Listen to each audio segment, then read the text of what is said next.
रिया बेटी का प्रश्न था। हमने उस प्रश्न के उत्तर में दो चीजें डिस्कस करी थी कि हम सारी जिंदगी अपनी तकदीर जानने के पीछे तो पड़े रहते हैं। तकदीर के बारे में पूछने का हमें बड़ा शौक होता है और हम अपने जन्म लेने से ही पूछना शुरू कर देते हैं। जब जन्म लेते हैं तो जो हमारे फैमिली पंडित होते हैं, फैमिली गुरु होते हैं, या जो फैमिली के हमारे जो भी गाइडर्स होते हैं, हम उनको फौरन से ही ये स्यापा डाल देते हैं कि जी बच्चे ने जन्म लिया है, जरा इसके बारे में आप ये चीज बताइए कि बच्चे का फेट, बच्चे की डेस्टिनी, बच्चे का मुकद्दर भाग, किस्मत कैसी रहेगी। आज तक हमने इस चीज पे जोर नहीं दिया कि बच्चे की डेस्टिनी बनती कैसे है, हम उन चीजों को जानें। और डेस्टिनी चेंज किन चीजों से होती है, हम उन चीजों को जानें। ये दो हमारी वीकनेसेस हैं। हम इन दो वीकनेसेस को ध्यान नहीं देते, इन पे बात नहीं करते, इनको स्टडी नहीं करते। बस एक ही रोले पे डिस्कशन चलती रहती है कि जी क्या इंसान अपनी डेस्टिनी से बाउंड कर दिया गया है कि उसके साथ जो कुछ होना है वो ऑलरेडी लिखा हुआ है और अब वो अपने लिखे के ऊपर ही लाइफ बिताने पे पाबंद है और वो अपने लिखे हुए मुकद्दर से, भाग से जरा सा भी ना आगे जा सकता है ना पीछे जा सकता है। जो कुछ उसका भाग, लेखे, रेखा, सब कुछ है वो ईश्वर ने ऑलरेडी लिख दी है। एक स्कूल ऑफ थॉट इस चीज पे बिलीव करता है कि हमारी डेस्टिनी, हमारा भाग, हमारा मुकद्दर हमेशा से लिखा हुआ होता है और जो कुछ हमारे साथ बीतता है वही हमारा फेट है और हम उसको चेंज नहीं कर पाते। बेटा आप सब लोग अपना अपना माइक जो है, अपनी ऑडियो जो है, वॉइस, उसको म्यूट कर दें ताकि इंटरनल शोर ना आए।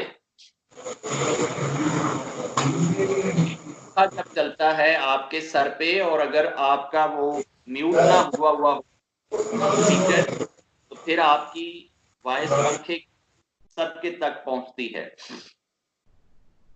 तो दूसरा स्कूल ऑफ थॉट ये है जो वेस्टर्न की तरफ से आया है। वेस्टर्न ये समझते हैं कि तकदीर कोई चीज नहीं है, डेस्टिनी कोई चीज नहीं है और इंसान कुछ भी बाउंडेड नहीं है। इंसान जो कुछ करता है वो अपने हाथों से करता है और इंसान जैसे कर्म करेगा वैसा फल पा लेगा।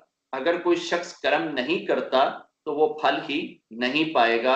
अगर कोई शख्स हाथ पे हाथ रख के बैठा रहे और ये कहे कि जो कुछ मेरे भागों में है, जो मेरे मुकद्दर में है, जो मेरे नसीब में है वो होकर रहना है, तो मुझे खपने की क्या जरूरत है। ये सेकंड स्कूल ऑफ थॉट जो है टोटली पहले स्कूल ऑफ थॉट के अपोजिट है।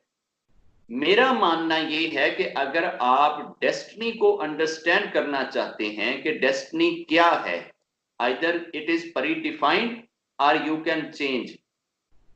इस टॉपिक पे जाने से पहले दो चीजें जरूरी हैं, फिर आपको डेस्टिनी के आर्टिकल की, टॉपिक की, डिस्कशन की समझ आएगी। First of all, you should be a believer. If you are believer in God, then you can understand this topic 100%. If you are not believer in God, then you are totally unable to understand the topic of destiny. Second, what is necessary condition to understand this topic? Second condition to understand the topic of destiny is necessary. You should have a belief on the day of judgment. आप भगवान पे अपने किए गए कर्मों का हिसाब लेने के दिन के ऊपर विश्वास रखते हो कि मैं जो कुछ करूंगा, मेरे साथ जो कुछ होएगा, मुझे इसका हिसाब मिलना है। मैं अकाउंटेबल हूं और मेरा कोई रिकॉर्ड रखा जा रहा है। जहां मेरा रिकॉर्ड रखा जा रहा है वहां जाके मैंने अपनी लाइफ का उत्तर देना है, जवाब देना है, अपने कर्मों की रिस्पॉन्सिबिलिटी लेनी है। अगर ये दो विश्वास, ये दो बिलीव आपके पास हैं, एक खुदा के होने का, देयर इज अ गॉड। ये जरूरी है डेस्टिनी पे डिस्कशन करने से पहले कि आप खुदा को मानते हो। और दूसरी चीज, ऐसे खुदा को मानते हो कि जिसके सामने आपने जाकर खड़ा होना है और आपकी पूरी लाइफ में आपने क्या किया, आपके साथ क्या हुआ, इस पे आपने जवाब देना। आप अगर इन दो चीजों को मानेंगे तो आपको डेस्टिनी की बेटर अंडरस्टैंडिंग होगी, अदरवाइज आप डेस्टिनी को अंडरस्टैंड नहीं कर सकते। एक महापुरुष के बारे में ये कहा जाता है कि उनके पास किसी ने जाकर ये कहा था कि डेस्टिनी क्या है, तकदीर क्या है, भाग्य रेखा क्या है। तो उन्होंने ये कहा था कि इस बहस में मत पड़ो कि भाग्य रेखा क्या है, डेस्टिनी क्या है, तुम उसके पास चले जाओ जो डेस्टिनी बना रहा है। उन्होंने आगे से जो मत दी वो मत ये थी कि तुम इस चीज में मत पड़ो कि डेस्टिनी क्या है, जो डेस्टिनी बैठा हुआ ऊपर बना रहा है, तुम भागकर उसके पास चले जाओ। बस ये तेरे लिए ज्यादा आसान है कि तू उसके पास चला जाए जो तेरी डेस्टिनी बनाता है, बजाय इसके कि तू अपनी डेस्टिनी में पड़ा रहे कि what is in my destiny, और मेरी डेस्टिनी क्या है क्या नहीं है, उसमें मैं चेंज कर सकता हूं या नहीं कर सकता हूं। और अगली चीज उन्होंने ये कही कि डेस्टिनी पे बहस करना, डेस्टिनी के बारे में गौर फिक्र करना, डेस्टिनी के बारे में जानने की कोशिश करना, ये बिल्कुल ऐसे है कि जैसे आप सूर्या देव की तरफ देखना शुरू कर दें।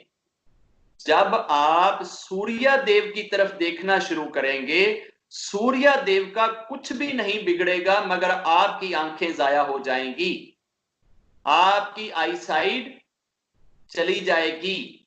तो डेस्टिनी पे अगर आप सोच विचार करना शुरू कर देंगे, उसको समझने की कोशिश शुरू कर देंगे, तो सवाए इसके कि आपका फेथ चला जाएगा, आपका विश्वास चला जाएगा, आपका बिलीव चला जाएगा और आप डिस्ट्रेस में चले जाएंगे। इससे ज्यादा आपको बेनिफिट कुछ नहीं होएगा, जबकि डेस्टिनी अपनी जगह पे वैसी की वैसी खड़ी रहेगी।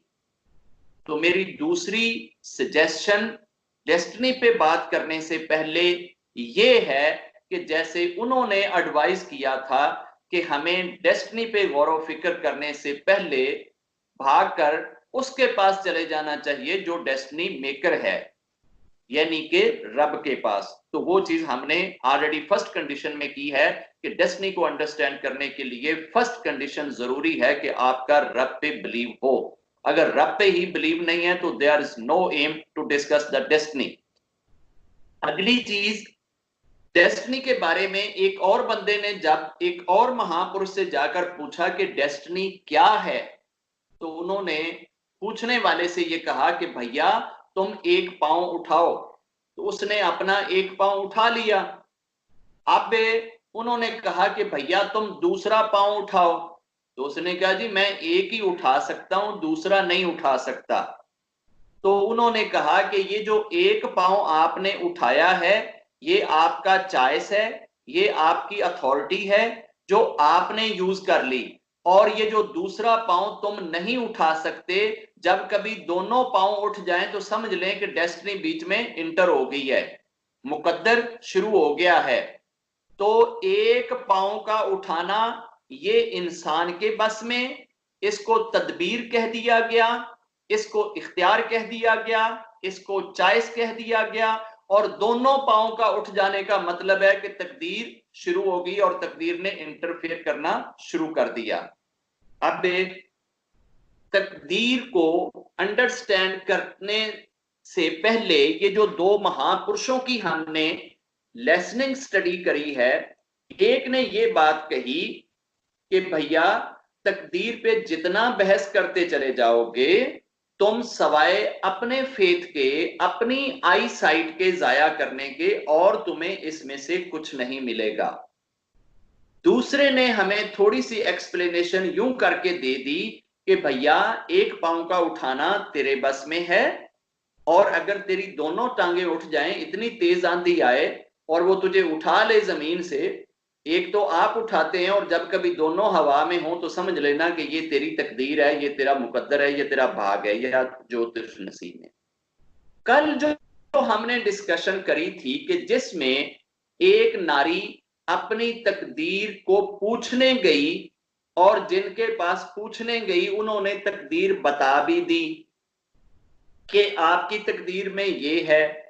फिर इस नारी के पास एक ऐसा शख्स आता है जो इसको एक दुआ दे के चला जाता है, और उस दुआ से उसकी लिखी हुई तकदीर, उसका लिखा हुआ भाग, उसका नसीब जो अब तक का था वो चेंज हुआ, और चेंज होने के बाद उसको वो कुछ मिल गया जो उसके भाग में नहीं था, जो उसके मुकद्दर में नहीं था। अब जिसने ये दुआ दी वो कितना गार्ड कनेक्टेड था, हमने वो भी स्टडी किया। ये बाय चांस कोइंसिडेंस था कि कल के क्वेश्चन में हमारा आधा टॉपिक जो है वो ऑलरेडी आ चुका। अब जिस बंदे के रब के साथ ऐसे रिलेशन हैं कि रब अगर उनसे जिस्म की बोटी मांगे तो वो एक बोटी नहीं, वो बोटियां काट काट करके दे दे, तो फिर रब ऐसे बंदे को कहता है कि अरे भैया डेस्टिनी को छोड़, ये पेन हाथ में पकड़ और जैसे तेरा दिल करता है तू वैसे अपनी डेस्टिनी लिख ले। हमें ये जो लेसनिंग कल वाले भाषा से मिली, वचनों से मिली, उसमें यह है कि डेस्टिनी चाहे जो कुछ भी है वो चेंज हो सकती है अगर आप खुदा के साथ जुड़े हुए हैं तो। डेस्टिनी बनाने वाले के साथ अगर आपका कोई कनेक्शन पड़ता है तो। अब जो ये कहते हैं कि डेस्टिनी ऑलरेडी लिखी गई है, वो इस बात पे भी यूं कहते हैं कि अरे भैया वो जो बंदा आया था जिसने उस नारी को दुआ दी थी कि तुम्हें 3 बच्चे दे, ये भी तो उसकी ऑलरेडी डेस्टिनी में लिखा हुआ था कि ऐसे इसके पास एक बंदा आएगा और वो इसको दुआ देगा, और उसकी दुआ से फिर मैं यूं चेंज कर दूंगा। तो ये चीज तो ऑलरेडी डेस्टिनी में आ गई, ये भी तो डेस्टिनी में ही था, डेस्टिनी से बाहर तो वो भी नहीं गई। जो डेस्टिनी में चेंज की गई है, ये चेंज भी ऑलरेडी डेस्टिनी में लिखी हुई थी कि ऐसे ऐसे इसकी ये डेस्टिनी इस तरीके से चेंज हो जाएगी। तो गोया वो अपने भाग से आगे नहीं निकल सकी, वो अपने मुकद्दर को नहीं चेंज कर सकी, उसके मुकद्दर में तो ऑलरेडी ऐसे ही लिखा हुआ था।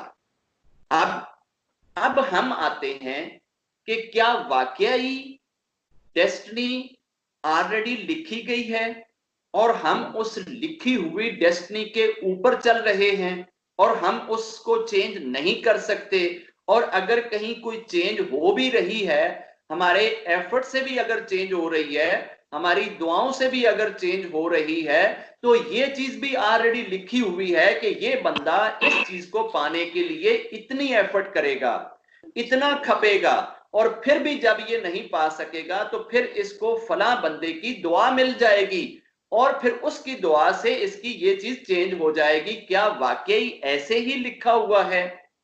असल में प्रॉब्लम ये आता है डेस्टिनी को समझने के अंदर, वो ये है कि हमें अपनी क्रिएशन के ऊपर गौर नहीं करते कि हमारी क्रिएशन कैसे हुई और हमारा क्रिएटर कौन है। अगर हम अपनी क्रिएशन पे गौर करें तो हम जब क्रिएट हुए, हमने जब जन्म लिया, तो हमारे जन्म लेने से पहले 2 चीजें ऑलरेडी थी। क्या क्या चीजें? 2 चीजें ऑलरेडी मौजूद थी। हम में से जितनों ने भी जन्म लिया है, हमारे जन्म लेने से पहले टाइम मौजूद था। टाइम था जब हमने जन्म लिया। दूसरी चीज स्पेस। ये जितना कुछ भी इस पृथ्वी में, हवा में, या मैटर के ऊपर, जमीन के ऊपर, किसी आकाश के ऊपर, किसी प्लेनेट के ऊपर जो भी जगह है, ये सारी की सारी स्पेस कहलाती है। स्पेस भी हमारे जन्म लेने से पहले मौजूद थी। अब रहा मसला कि टाइम के अंदर 3 डायमेंशंस हैं। टाइम की एक डायमेंशन पास्ट है, टाइम की सेकंड डायमेंशन प्रेजेंट है, और टाइम की थर्ड डायमेंशन फ्यूचर है। हमारी नजर दो चीजों पे होती है, पास्ट पे होती है, प्रेजेंट पे होती है, फ्यूचर का हमें पता नहीं होता।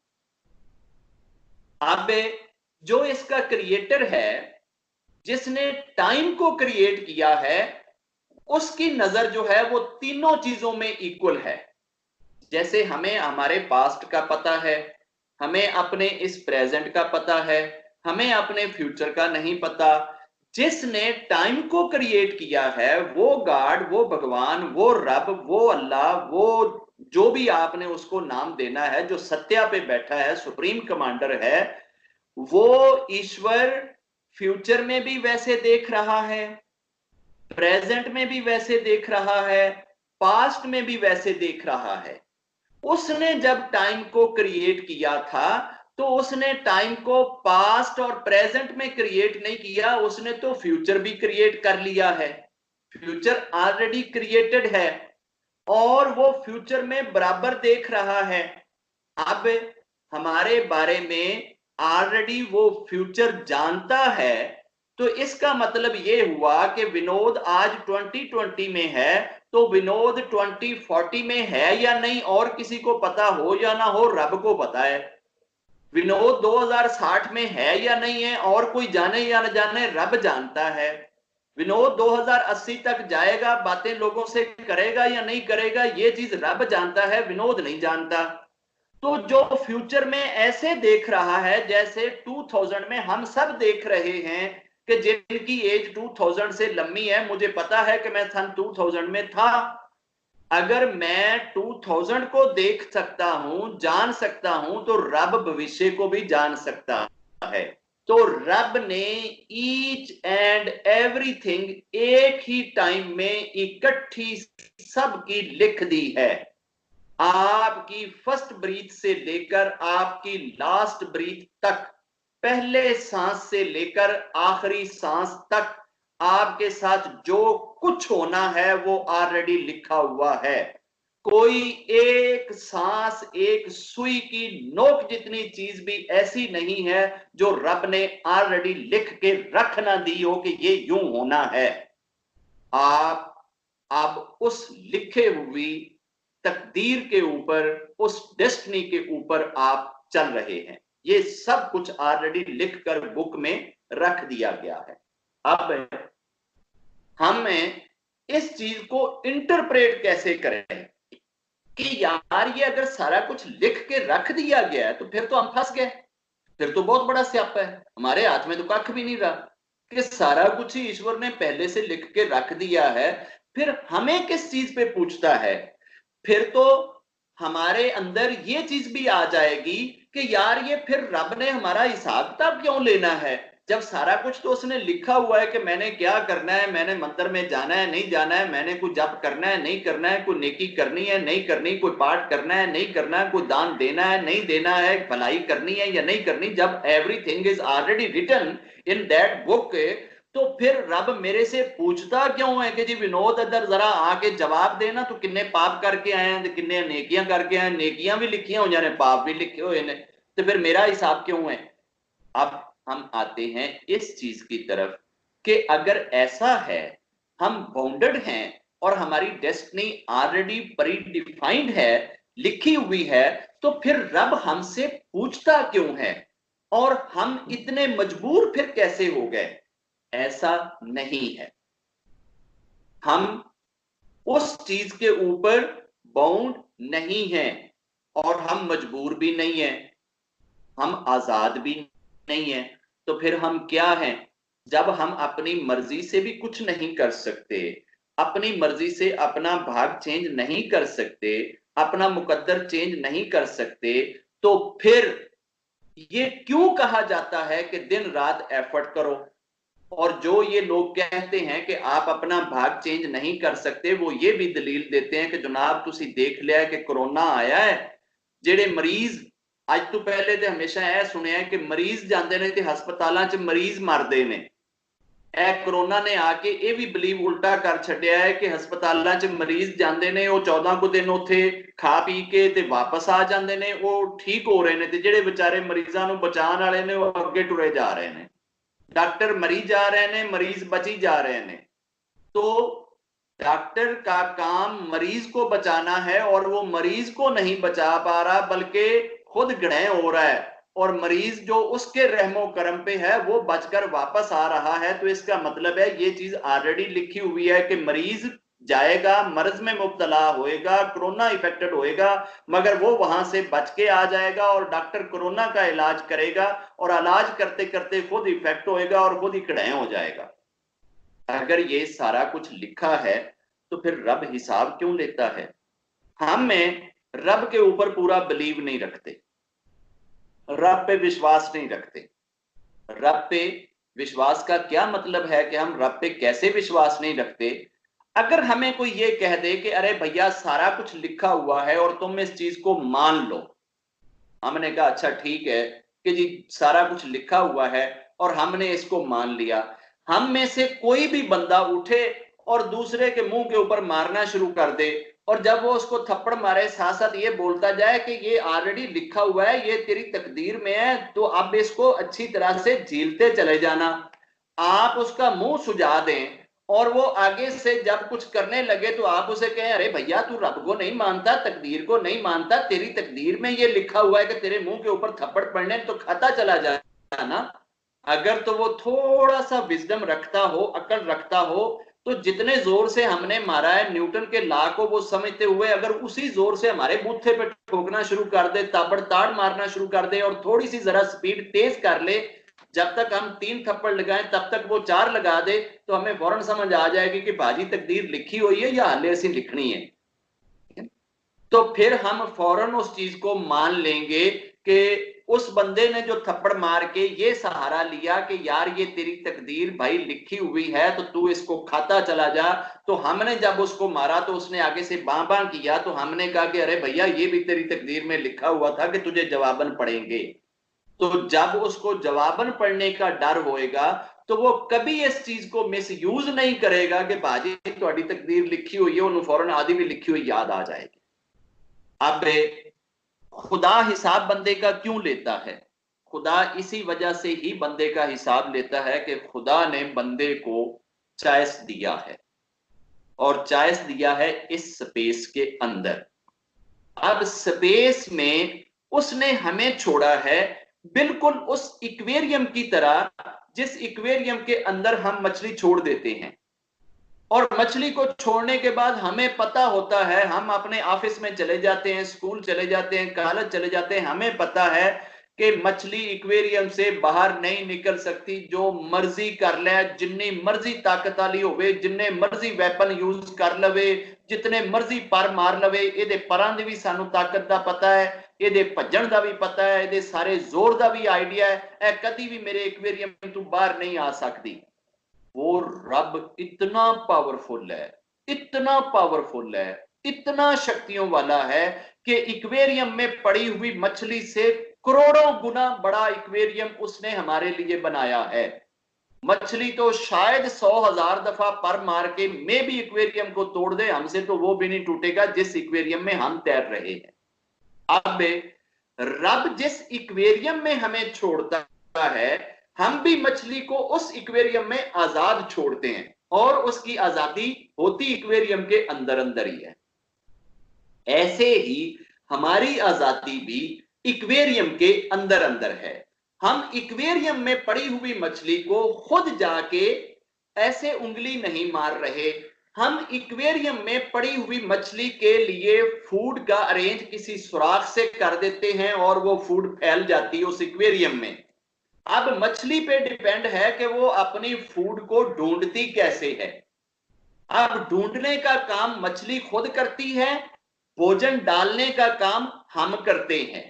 हम इतना सा रोल प्ले करते हैं कि इक्वेरियम के अंदर भोजन डाल देते हैं, फिर मछली को कहते हैं अब तू आजाद है ना, मैंने तुझे रस्सी तो नहीं डाली ना, तेरे मुंह में कुंडी तो नहीं डाली ना, तुझे पकड़ा हुआ तो नहीं है ना कि तू भोजन को ना खा, अब तू अपना हिस्सा यूज कर।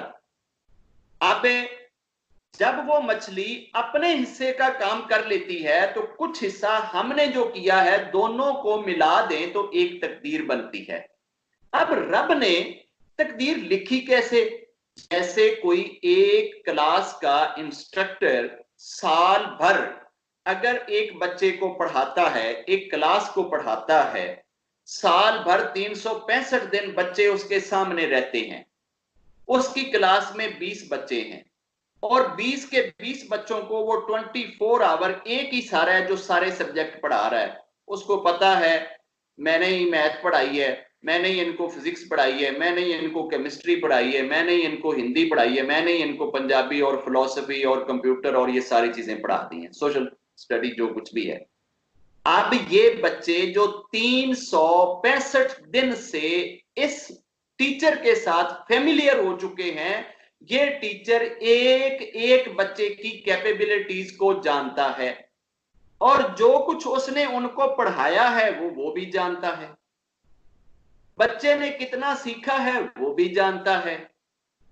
अब एग्जाम का जब टाइम आता है तो एग्जाम से पहले ये टीचर 20 के 20 बच्चों का रिजल्ट ऑलरेडी बना देता है।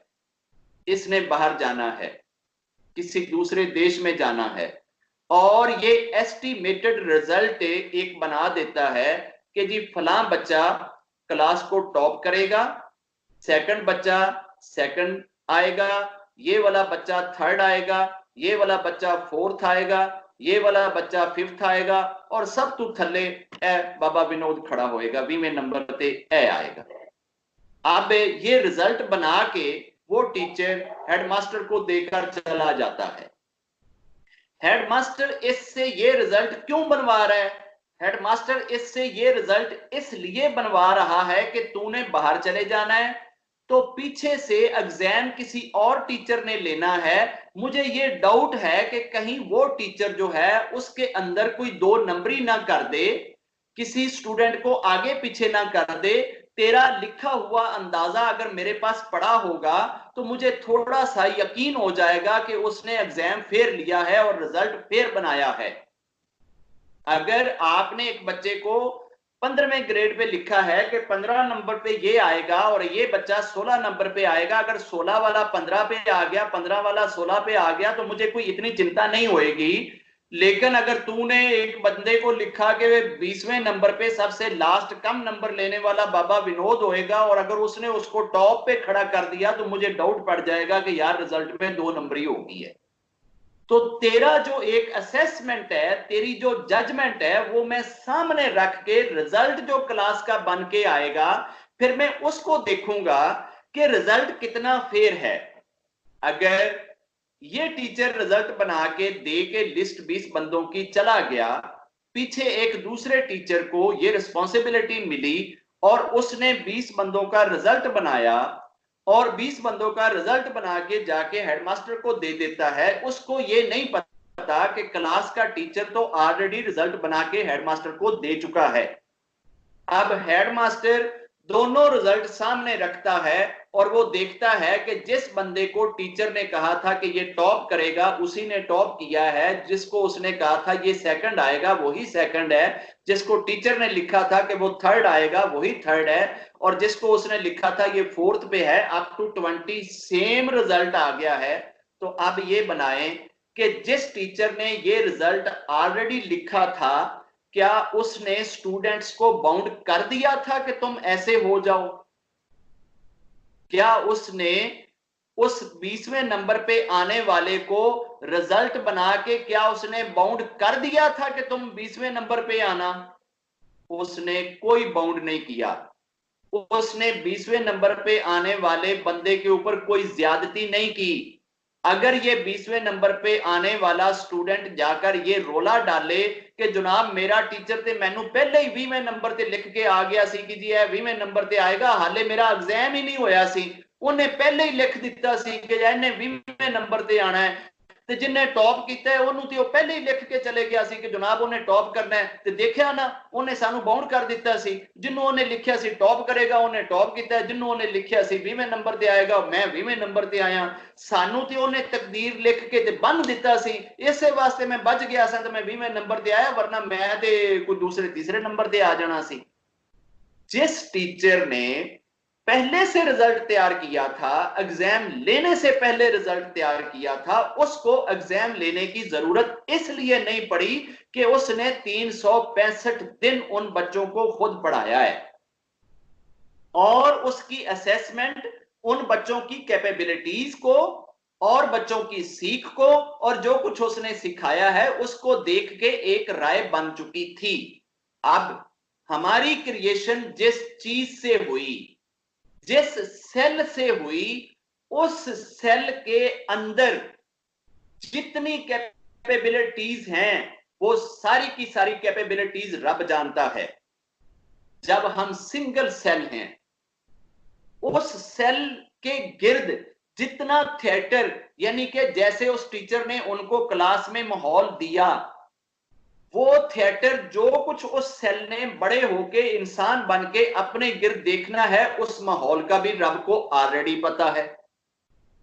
और जहां जहां हमने अपने चॉइस को अपनी मर्जी से जैसे यूज करना है, वो चीज भी ऑलरेडी रब को पता है कि जलेबी जब भी इसको नजर आएगी ये वैसे ही ये मुंह च पानी आ जाएगा और यह दुकान नहीं टप सकता अगे, ठीक है ना, इन्हें उत्थे ही खड़ो के लम्मा हो जाना है।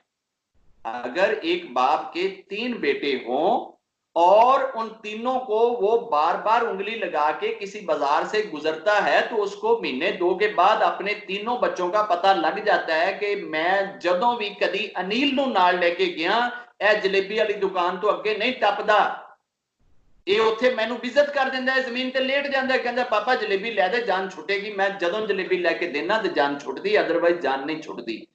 खुदा ऐसे ही हमें ऑलरेडी जानता है हम क्या हैं, हम क्या करेंगे, हमारे साथ क्या होएगा, हम कितने कैपेबल होएंगे और हमारे सराउंडिंग में जो जो चीजें बीतेंगी वो कैसे बीतेंगी, हम उस चॉइस को कैसे यूज करेंगे, ये चीजें ऑलरेडी चूंकि उसके नॉलेज में हैं, ग्रैंड नॉलेज में हैं, सुप्रीम नॉलेज में हैं, इसलिए उसने उस सुप्रीम नॉलेज को ऑलरेडी रिटन फॉर्म में लिख दिया है और हम उसको डेस्टिनी कहते हैं।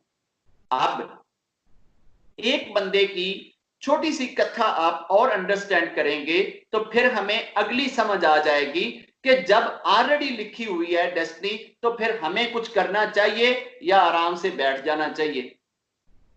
एक शख्स ट्रेवल करते करते एक जंगल में जाता है तो वहां वो देखता है कि जंगल के अंदर एक फॉक्स, एक लोमड़ी, फॉक्स से मुझे याद आया पिछले दिनों हमने जो न्यूमरोलॉजी पे बात करी थी ना, एबीसी लिखे तो एफ छठा लेटर है, फिर जब वो जे से शुरू करे ना तो ओ छठा लेटर है, फिर जब वो एस से शुरू करे ना तो वो एक्स छठा लेटर है, तो फॉक्स 6 नंबर पे आता है।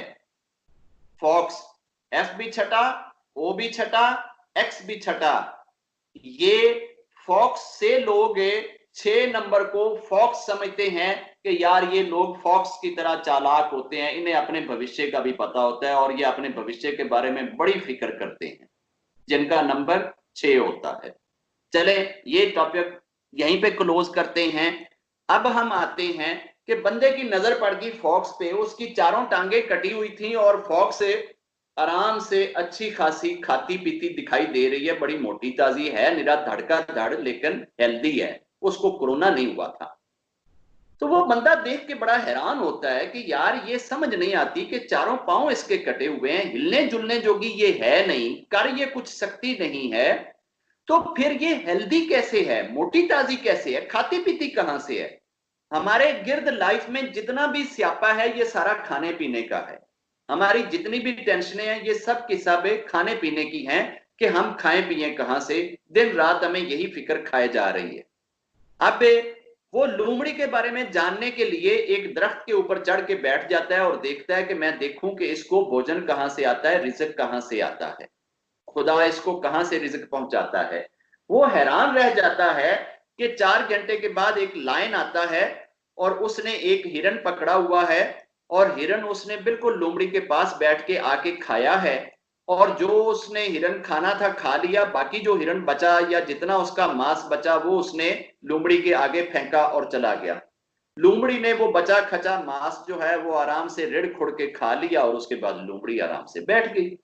उसने दिल में सोचा कि मैं ह्यूमन बीइंग हूं, मैं इंसान हूं, और मैं इन सारी ज्यूनियों से अतम ज्यूनी में हूं, ऊपर हूं, जिसको अशरफुल मखलूकात कहा जाता है, मैं वो हूं, द पॉइज क्रिएशन, सबसे अच्छी क्रिएशन हूं रब की।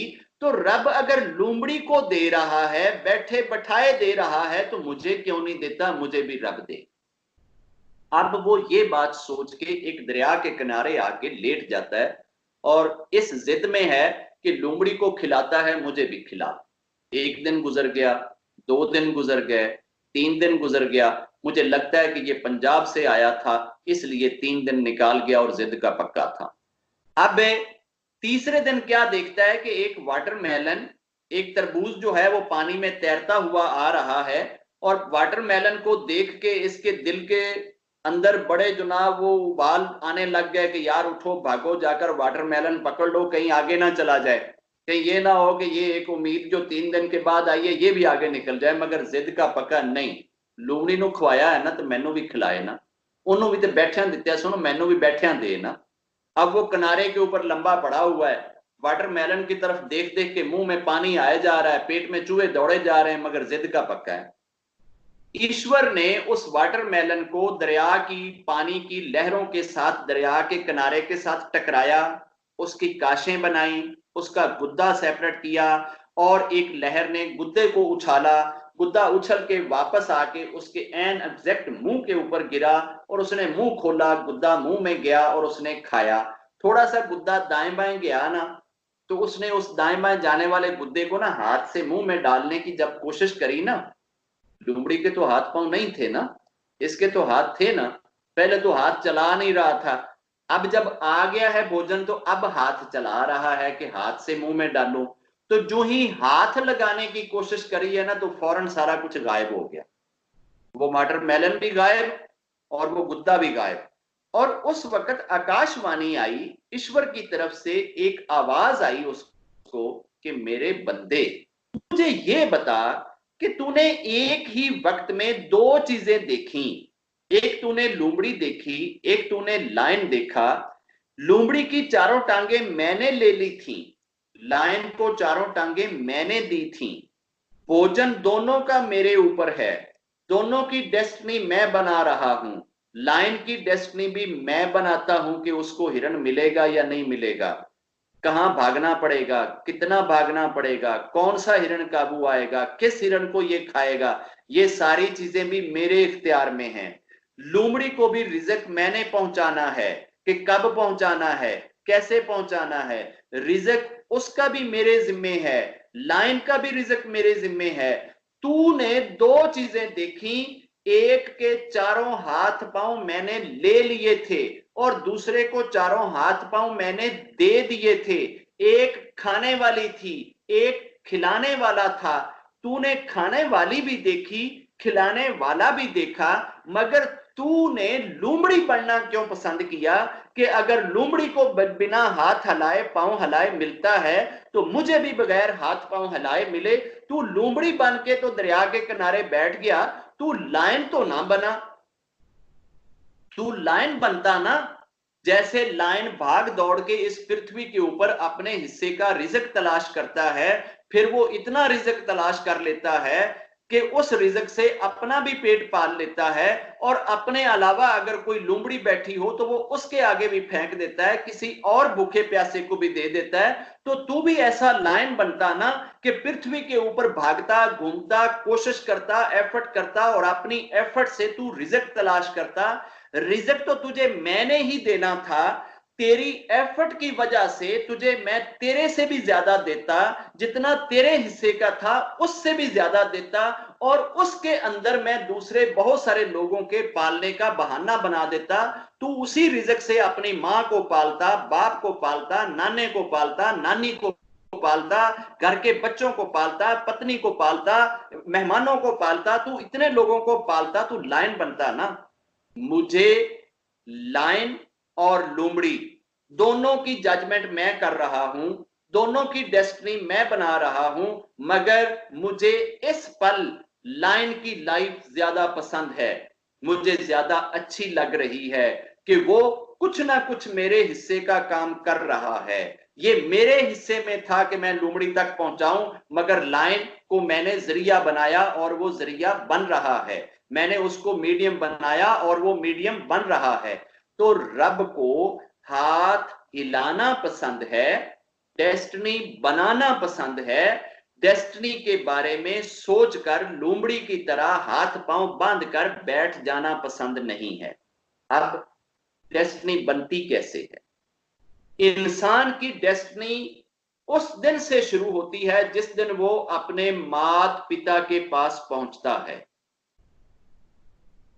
8 माह 9 माह मां को और बाप को अपने आने वाले बच्चे की डेस्टिनी बनाने का इतना मौका मिलता है, इतना चांस मिलता है, इतना टाइम मिलता है, इतना समय मिलता है कि वो अपने बच्चे की डेस्टिनी अपनी डेस्टिनी से बेहतर बनाने की पोजीशन में होते हैं। अगर एक मां डे 1 से जन्म देने तक उसको दुआओं के साथ, प्रार्थनाओं के साथ डेली भोजन कराती रहे और हर रोज सुबह उठकर ईश्वर से अगर प्रार्थना करती रहे कि ऐ ईश्वर, जो हमारे घर के अंदर तेरा भेजा हुआ गेस्ट आने वाला है, मैं इसकी अच्छी तकदीर की दुआ करती हूं कि इसकी तकदीर अच्छी लिख दे, इसका मुकद्दर अच्छा लिख दे, इसका भाग अच्छा लिख दे।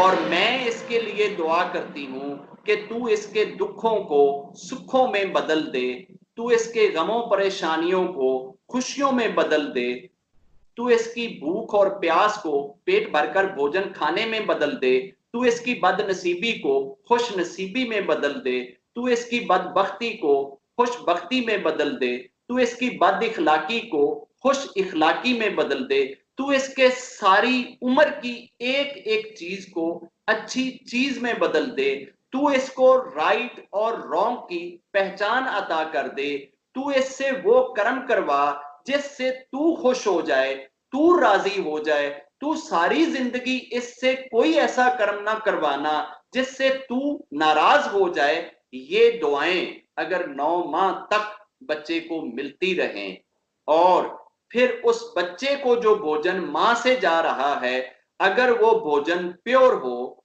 अगर वो भोजन जायज हो, अगर वो भोजन ठीक हो, अगर वो भोजन हलाल है और उसके अंदर कोई इंप्योरिटीज नहीं आई है, कोई इंटरेस्ट का पैसा नहीं है, किसी का हक नहीं दबाया गया, किसी का हक मार के नहीं खिलाया गया, किसी के ऊपर जबर नहीं किया गया, ज्यादती नहीं की गई, किसी के साथ बेईमानी नहीं की गई, अगर वो प्योर भोजन 9 माह तक मां खाती रहे और 9 माह तक उसके लिए दुआएं करती रहे और सारा दिन उसके कानों में अपने घर के अंदर भजन बजाए और भजनों की आवाज वो आने वाला बच्चा अगर सुनता रहे, तो फिर उस बच्चे की डेस्टिनी के बनने में मैं नहीं समझता कि कोई कमी कजी कसर रह जाएगी। फिर जब वो जन्म ले ले तो अब इंसान की अगली चीज उसके जन्म लेने से 2.5 से 3 साल तक डेस्टिनी का सेकंड हिस्सा स्टार्ट होता है।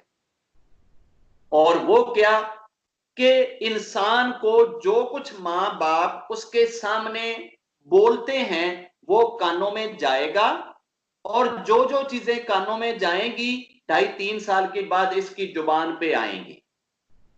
अगर मां 2.5-3 साल तक इसके कानों में फ्रेंच बोल रही है तो 2.5-3 साल के बाद ये फ्रेंच टर टर टर टर बोलना शुरू कर देगा। अगर 2.5-3 साल तक मां हिंदी बोल रही है तो ये हिंदी बोलेगा। अगर मां इंग्लिश बोल रही है तो ये इंग्लिश बोलेगा। ये हो नहीं सकता कि कोई भी ऐसा शब्द ये खुद से बोले।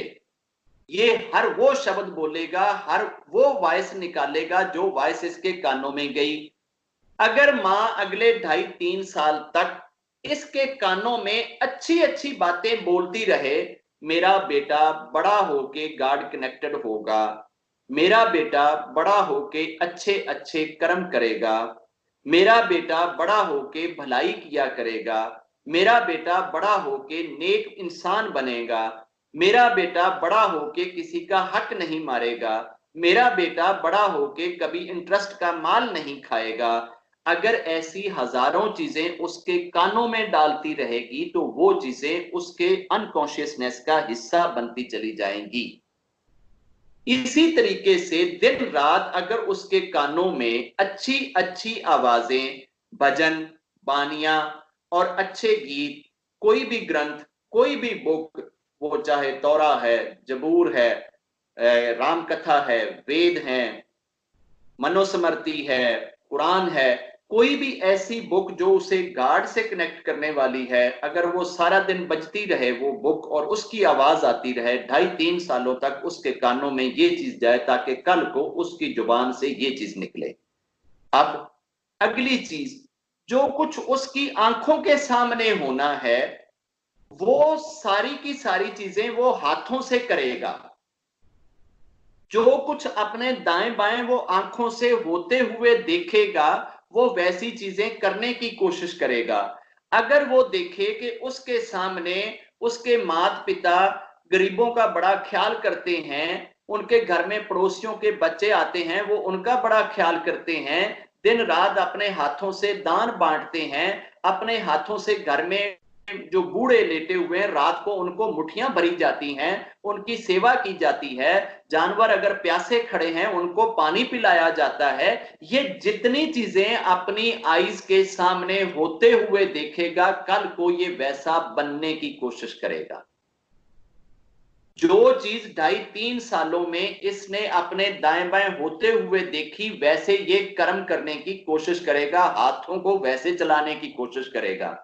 ये पहला रोल वालिदैन ने प्ले किया। 2.5-3 सालों के बाद ये मोहल्ले में आ गया।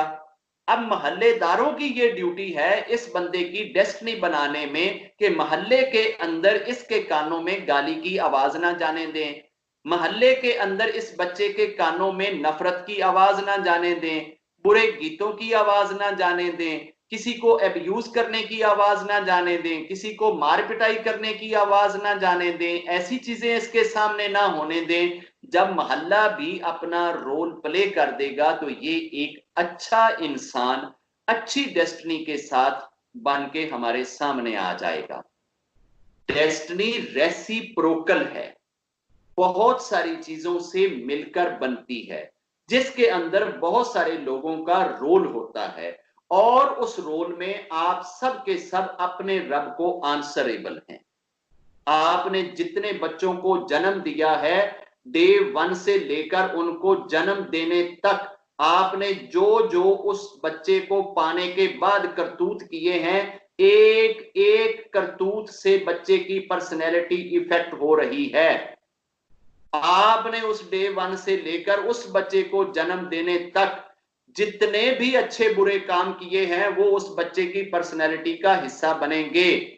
अच्छे काम करके आप अपने बच्चे की डेस्टिनी में अच्छी चीज ऐड कर रहे हैं, बुरे काम करके आप अपने बच्चे की डेस्टिनी में बुरी चीज ऐड कर रहे हैं। और जो चीज बच्चे को जन्म लेने से पहले माता पिता से मिलेगी, माता पिता को ईश्वर के सामने जाके आंसरेबल होना होगा कि आपने अपने बच्चे को ये चीज क्यों दी। इसी तरीके से 2.5-3 सालों के अंदर अंदर जितनी चीजें बच्चे को दी जा रही हैं उसमें बच्चे के साथ जहां जहां अन्याय होएगा, जहां हम बच्चे के सामने कोई अच्छी चीज कर सकते हैं मगर हम नहीं कर रहे, जहां हम अच्छा बोल सकते हैं मगर हम नहीं बोल रहे, जहां हम अच्छी चीजें उसके सामने ला सकते हैं मगर नहीं ला रहे, जहां हमने अच्छी कोई चीज चलानी थी हम टीवी के ऊपर अगर मार कुटाई की फिल्म चला रहे हैं, बच्चे को गोद में लिया हुआ है और हम गंदी फिल्में उसको दिखा रहे हैं, बच्चा 1.5 साल का 2 साल का जो चीजें देखे जा रहा है इसकी रिस्पॉन्सिबिलिटी डे ऑफ जजमेंट पे पेरेंट के ऊपर आएगी कि तुमने 2.5-3 सालों में बच्चे की आंखों के सामने क्या थिएटर बनाया, उस थिएटर का आंसरेबल माता पिता होंगे। अब अगर इस बच्चे को एक माता पिता ने अच्छी चीजें सिखाई हैं तो अब इस बच्चे का फल भी पेरेंट की माता पिता की डेस्टिनी बनाने में रोल प्ले करेगा। हत्ता के वो माता पिता की डेस्टिनी जो ऊपर आकाश पे चले जाने के बाद, मर जाने के बाद भी बच्चे के बिहेवियर और एटीट्यूड से रिलेटेड है। एक पेरेंट अपने बच्चे के इस दुनिया में 2.5-3 साल के होने तक अगर ईश्वर के पास चले गए और उस बच्चे को 5 साल की एज में अगर उसका मामा या चाचा या ताया पकड़ के उस बच्चे को चर्च में ले जाता है, मंदिर में ले जाता है, किसी आश्रम में ले जाता है, मस्जिद में ले जाता है, किसी मोहब्बत में ले जाता है, और वहां उसको अगर कोई गुरु ग्रंथ का पहला हरफ, पहला शब्द, पहला अक्षर सिखाता है, उसको आ ऊ का खा गा घा में से कुछ भी पढ़ा दिया जाता है, या उसके मुंह पे ओम का उच्चारण करा दिया जाता है, जीसस का उच्चारण करा दिया जाता है, राम का उच्चारण कराया जाता है, अल्लाह का उच्चारण कराया जाता है, गॉड का उच्चारण कराया जाता है, तो वो ऊपर बैठा हुआ रब उसके माता पिता को अगर वो नरक में बैठे हैं तो उठा के स्वर्ग में डाल देता है, और ये कहता है कि मुझे शर्म आती है कि जिनका बच्चा पृथ्वी पे बैठ के मेरा नाम जप रहा हो, मैं उनके माता पिता को नरक में कैसे डाल सकता हूं। हमारी डेस्टिनी रेसिप्रोकल है, बहुत सारी चीजों के ऊपर इंटरडिपेंडेंट है। हम डेस्टिनी को बनाने और डेस्टिनी वाले से अपनी फ्रेंडशिप बनाने पे जोर दें। जो डेस्टिनी मेकर है, जो डेस्टिनी चेंजर है, अगर उसके साथ हमारी बन जाए ना तो काम सारा सीधा हो जाएगा। अगर किसी जगह से राशन की सप्लाई हो रही है और वो राशन कोरोना वाले मोहल्ले में बंट रहा है और आपको वो राशन चाहिए, और ले जाने वाले जो हैं वो इतने सख्त हैं, उन्होंने हाथ में डंडे पकड़े हुए हैं, गन्ने पकड़ी हुई हैं, और आपको पता है कि यार आप इनसे कोई चीज नहीं छीन सकते, नहीं ले सकते, और उधर उस लिस्ट में मेरा नाम नहीं है जिनको ये राशन दिया जाना है, मगर राशन तो मुझे चाहिए। अगर चाहिए तो जिसके घर से आ रहा है उसके साथ फ्रेंडशिप बना लो यार, उसके साथ दोस्ती बना लो। तुम इस स्यापे में क्यों पड़ रहे हो कि यार ये जो ले जाने वाले हैं ये सख्त हैं या सुस्त हैं, ये देंगे या नहीं देंगे, इनकी मिन्नत करूं या ना करूं। तो जिसका माल है, सुना है कि यार वो बड़ा ही अच्छा इंसान है और उसके पास जितनी लिस्ट गई है उसने सबको दिया है, और उसने बार बार ये कहा है कि लिस्ट फिर बना लो, फिर बना लो, फिर बना लो, जेडे रह गए ने वो भी विच लिख के ले आओ। और ओदा ये ऐलान है कि जदों भी कोई आ गया मेरे कोले, जेड़ा भी इत्थे पहुंच गया ओनू मैं दे देंगा। अगर वो एडा ही कृपालू है, एडा ही दयालु है, ते ओदे नाल ही बना लो खां, ते उत्थों ही जाके ले लिया जे खां। ਕਿਹੜੀ ਜ਼ਰੂरत है रस्तियां दे विच पंगियां च पैण दी। हम डेस्टिनी जानने के पीछे बहुत जोर लगाते हैं, डेस्टिनी को मानने और डेस्टिनी मेकर के साथ फ्रेंडशिप बनाने पे जोर नहीं लगाते। अब रहा मसला कि क्या हमें डेस्टिनी और भविष्य के बारे में पूछना चाहिए, हिसाब किताब लगवाना चाहिए, जानना चाहिए, इसका हमें क्या फायदा नुकसान होता है। कभी डेस्टिनी के बारे में जानना इंसान के अच्छे में आता है, तो कभी डेस्टिनी के बारे में जानना इंसान के अच्छे में नहीं आता।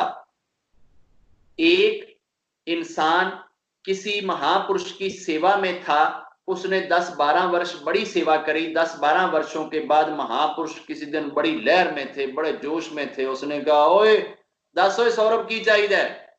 सौरभ ने कहा जी मैनू जिहड़े जानवर ने ना इन्हां दी बोली सिखा दिओ। उन्होंने कहा छड़ यार यह भी कोई मंगण वाली चीज है, जे तू मंगना है तो यार कोई चंगी चीज मंग। उन्हें कहा नहीं जे अगर देना जे तो सिर्फ यह चीज चाहिए, बाकी मैनू कुछ नहीं चाहिए। 2-3 दफा सौरभ नूं चांस दिता जाता है, मगर सौरभ की कोई रट लाई हुई है कि मैनू तो जानवरों की बोली सिखा दो बस। अब तंग आके वो महापुरुष कहते हैं जा तेनू बख्शी दिती। अब सौरभ वहां से निकलता है जनाब, रास्ते में कुत्ते बातें कर रहे हैं, सारी समझ आ रही, आगे आए गायें बोल रही थी, वो भी सारी समझ आ रही, आगे आए भेड़ें बातें कर रही थी, कौवे बातें कर रहे थे, जितने भी पंखी पंछी जानवर बातें करते हैं वो सारी इसको समझ आती है, और मन ही मन में बड़ा खुश होता है यार ये तो बड़ी मजे मजे की बातें करते हैं। कौवे बातें कर रहे थे कि यार वो पिछले मोहल्ले में ना शादी हुई है और वो बड़े जनाब ना नॉन वेज वाले थे, उन्होंने तो नॉन वेज पका पका के ना सारा बाहर फेंका है। और जनाब हमारे तो बड़े मजे हुए, मैंने भी जी भर के खाया, मामू ने भी जी भर के खाया, और हम तो थोड़ा सा अपनी चूंच में अपने बच्चों के लिए भी ले आए थे। इसको बड़ी खुशी हुई कि यार ये तो बड़ी अच्छी चीज मिल गई है। चलते चलते जब ये साल का हुआ तो एक दिन इसने अपने घर के डब्बे के अंदर ना मुर्गियां रखी हुई थी, बिल्लियां रखी हुई थी, कबूतर रखे हुए थे। वो कबूतर आपस में बात कर रहे थे। कबूतरों ने कहा कि हमारा ये जो मालिक है ना, अगले हफ्ते डेढ़ के अंदर अंदर इसकी ये बड़े लंबे कानों वाली जो बकरी है ना, ये मर जाएगी। इसने दिल में सोचा कि यार ये बकरी का मुझे पता चल गया है कि बकरी मरने वाली है, तो मैं क्यों ना बकरी को बेच दूं, मैं अपनी इस डेस्टिनी को चेंज कर लूं, अपने इस भाग को चेंज कर लूं, अपने इस मुकद्दर को चेंज कर लूं कि मेरे साथ खराब होने वाला है, और मैं इस खराबी से बचने के लिए इस बकरी को बेच दूं। अब वो बकरी को कान से पकड़ता है और अगले दिन ही जाकर मंडी में बेच देता है, और मन ही मन में बड़ा खुश है। बड़ा खुश इसलिए है कि उसने तो बकरी बेच दी, बकरी को मरने ही नहीं दिया। अगर मर जाती तो मेरा लॉस हो जाता, मेरा नुकसान हो जाता, मैं नुकसान से बच गया। बाबा मुझे कहता था ये नॉलेज ना ले, ये जानकारी ना ले। बाबे नू इस नॉलेज ते जानकारी नू यूज करना ही नहीं आंदा, मैनू आंदा है। मैं देखिया ना उस जानकारी को कैसे यूज किया और कैसे मैंने अपने आप को सेव किया और कैसे मैं बचा हूं, तो मैंने अपने आप को इस चीज से निकाल लिया। 6 माह गुजरे, कबूतरों ने फिर कहा कि अब ये जो हमारा मालिक है ना, इसकी ये जो बड़ी वाली गाय है ना, लंबे सिंगों वाली, ये गाय मर जाएगी हफ्ते डेढ़ में। उसने गाय भी मंडी में बेच दी। फिर 6 माह के बाद उसका एक बहुत बड़ा ऊंचा ऊंट था, बड़ा प्यारा, बड़ा महंगा। उन्होंने ऊंट के बारे में बात करी कि ये ऊंट इसका मर जाएगा, कैमल, ऊंट को कैमल कहते हैं कि पता क्या इसका कोई नाम है, मुझे नामों में थोड़ी सी दिक्कत होती है जानवरों के। तुसी मझ ले लो, भैंस ले लो। उसने मझ के बारे में कहा, खैर उसने मझ भी बेच दी। अब जब ये 3 चीजें बेच चुका तो चौथी बार 6 माह के बाद उन पठोरों ने, उन कबूतरों ने, या उन बिल्लियों ने, या जो भी उसके साथ वो बातें कर रही थी मुर्गियां, उन्होंने 6 माह के बाद कहा कि ये जो हमारा मालिक है ना, ये अनिल बैरी जी, ये बस अगले 6 माह में जो है ना, ये गड़े हो जाएंगे। अब जब मालिक को अपनी फिक्र पड़ी कि इन्होंने अब मेरा नाम ले दिया है कि अनिल जी मर जाएंगे, तो सुबह ही उठते ही बगैर खाए पिए सीधा बाबा की तरफ चल पड़ा। जूती भी नहीं पहनी, रस्ते में एक पांव का जाकर याद आया कि पैर च पांव भी एक ही पाया, दूसरा उत्थे ही छड्ड आया। जांदे ही उत्थे जनाब सुबह सुबह बाबा जी, बाबा जी, जी बाबा जी। होया की, होना की है, बचे ही नहीं, कख भी नहीं बचा। गल की है यार, गल करन जोगे रह ही नहीं गए। और कुछ दसेगा तो सही, दसा की, कोई दसन वाली चीज होवे तो दसा। और कोई स्यापिया मुंह चो बोलेगा भी, ओ बाबा जी कोई बोलन वाली चीज है ही नहीं मेरे को, आया की लैन है, और आया तो तुहानू दसना, और दसना फिर दसना की, मैनू दस भी नहीं सकता। ओ यार बोलेगा नहीं तो पता कितना लगेगा। वो मेरिया मुर्गियां ने कहा है कि अगले महीने डेढ़ दे विच इहने मर जाना है। तो उन्हें कहा ते एडी परेशानी वाली केड़ी गल है, फिर की होया? उन्हें कहा जी उन्होंने ये कहा इन्हें मर जाना है। अच्छा, उन्होंने यार वैसे एडी वड्डी गल है डायरेक्ट नहीं कही होएगी, उन्होंने इस तू पहले भी कुछ क्या होएगा। हाँ हाँ, वो 3 महीने पहले इन्होंने मझ के बारे भी कहा सी कि इनकी मझ मर जाएगी। तो फिर उन्हें कहा मझ तो मैं वेच छड़ी सी। उन्हें कहा उन्होंने मझ की गल भी डायरेक्ट नहीं की होनी। हाँ हाँ, मझ तो पहले उन्होंने गां का कहा सी, ਉਹਨੇ ਗਾਂ ਦੀ ਵੀ ਗੱਲ ਡਾਇਰੈਕਟ ਨਹੀਂ ਕੀਤੀ ਹੋਣੀ। ਹਾਂ ਉਸ ਤੋਂ ਪਹਿਲੇ ਉਹਨੇ ਬੱਕਰੀ ਦਾ ਕਿਹਾ ਸੀ। ਉਹਨੇ ਕਿਹਾ ਖਸਮਾ ਪਿਛਲੇ 2 ਸਾਲਾਂ ਤੋਂ ਤੇ ਤੇਰੇ ਨਾਲ ਇਹ ਚੀਜ਼ ਚੱਲੀ ਆ ਰਹੀ ਹੈ ਤੇ ਤੂੰ ਇਹ ਸਾਰੀਆਂ ਸ਼ਈਆਂ ਤੇ ਵੇਚ ਲਈਆਂ। ਹੁਣ ਤੂੰ ਕਿੰਨਾ ਐਕਸਪੀਰੀਅੰਸ ਤੇ ਕਿੰਨਾ ਅਕਲਮੰਦ ਤੇ ਕਿੰਨਾ ਵਾਈਜ਼ ਪਰਸਨ ਬਣ ਗਿਆ ਹੈ। ਦੇਖ ਤੈਨੂੰ ਜ਼ਿੰਦਗੀ ਨੇ ਕਿੰਨਾ ਕੁਝ ਸਿਖਾ ਦਿੱਤਾ। ਹੁਣ ਤੂੰ 60-17 ਸਾਲਾਂ ਦਾ ਕਹਿਣਾ ਹੈ ਜੀ ਮੈਂ ਜ਼ਿੰਦਗੀ 'ਚ ਬੜੇ ਐਕਸਪੀਰੀਅੰਸ ਹਾਸਲ ਕੀਤੇ ਨੇ, ਮੈਂ ਬੜਾ ਲਰਨਡ ਪਰਸਨ ਆ, मैं जिंदगी च बड़े बड़े उतार चढ़ाव देखे ने। मेरी बकरी भी मरन लगी सी, मैं वो भी बेच छड्डी। मेरी गां एक दफा मरन लगी सी, मैं वो भी बेच दित्ती सी। मेरी एक दफा मझ मरन लगी सी, मैं वो भी बेच छड्डी सी। ते बच्चिया हुण अज ते तेरी वारी आ गई, तैनू ते एक्सपीरियंस है बेचण दा, तैनू पैसे लैण दा भी बड़ा ढंग आ गया। तू इदां कर, सब तो अच्छा हल ये है कि सुबह अपने आप नू जाके ना मंडी च बेच दे। बाबा मंडी च बेच दियां? उन्हें कहा ते चलिया मर ते तू जाना है, पैसे ते अपने वट लै ना, तू ते मरना ही मरना है, ते मरन तू पहले पहले अपने पैसे वट ले, खसमा तेरे कम आएंगे। उन्हें कहा बाबा मैं महीने बाद मर जाना है। उन्हें कहा ते महीना भर ते वट लेना, एडवांस ते वट लेना, गां दे भी ते वट्टे सी ना, मझ दे भी ते वट्टे सी ना, बकरी दे भी ते वट्टे सी ना, ते अपने भी वट ले, मरना ते तू हैगा, ये पैसे ते ले ले अपने। उन्हें कहा जे मैं मारी गया तो मैं उन्होंने की करांगा। उन्हें कहा ते यह चीज गां बेचण लग्या भी सोच लेनी सी कि मैं गां दे पैसिਆਂ ਨੂੰ किन्नी क देर यूज कर लांगा, मैं मझ दे पैसिਆਂ ਨੂੰ किन्नी क देर यूज कर लांगा, मैं इस बकरी दे पैसिਆਂ ਨੂੰ किन्नी देर यूज कर लांगा। अगर तू पहली दफा जदों यह चीज तेरे ते आन वाली ਜਿਹੜੀ ਅੱਜ तेरी तकदीर बनी है, ਇਹ तकदीर तेरे ते बनन तो पहले, तेरे ते आन तो पहले रब ने तेरी छोटी जी एक आजमाइश रखी सी, तेरी जजमेंट रखी सी, तेरी सिर्फ बकरी मारनी सी, तेनू थोड़ा जा नुकसान देना सी, थोड़ा जा कष्ट देना सी, थोड़ी जी तकलीफ देनी सी, ते तेनू एक वड्डी तकलीफ तू बचाना सी। तेरी बकरी रब मारना चाहता सी, तू क्या नहीं, बकरी नू तो मैं बेचांगा, ओदे पैसे ते वटांगा, तू बकरी दे पैसे वट लै, ओ तकदीर बकरी तू हटी, तेरी गां ते आ गई, तू गां भी वेच छड्डी, ओ तकदीर गां तू हटी, तेरी मझ ते आ गई, तू मझ भी वेच छड्डी। हुण तैनू 3 चांस ते रब ने माफी दे दिते सी, हुण चौथी बारी पुत्र तेरा नंबर लग्या है, हुण कोई नहीं छुटना। सोमालिया का प्राइम मिनिस्टर अपनी प्राइम मिनिस्टरशिप खत्म करके, जब वो प्राइम मिनिस्टर का टेन्योर पूरा करके 5 साल या 3 साल, उसने कहा कि अब मैंने इतने पैसे लूट लिए हैं, अब मैंने इतनी कमाई कर ली है, इस गरीब मुल्क की जनता को दोनों हाथों से लूट लिया है, अब मुझे यूके के अंदर जाके बसना चाहिए, वहां की लाइफ बड़ी चकाचौंध है, बड़े मजे हैं, बड़ी फैसिलिटीज हैं, बड़ी सहूलतें हैं, वहां मेडिकल फ्री है, फलानी चीज फ्री है, फलानी चीज फ्री है।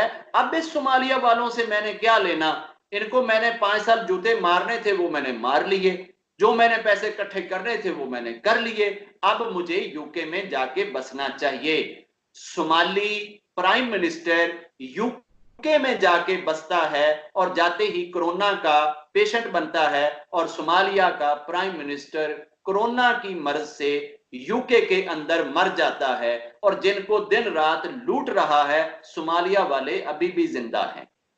हम अगर उस डेस्टिनी मेकर को, उस रब को, उस ईश्वर को मान ले, तो फिर डेस्टिनी का फड्डा कभी माइंड में नहीं आता, फिर मरने का गम नहीं मारता।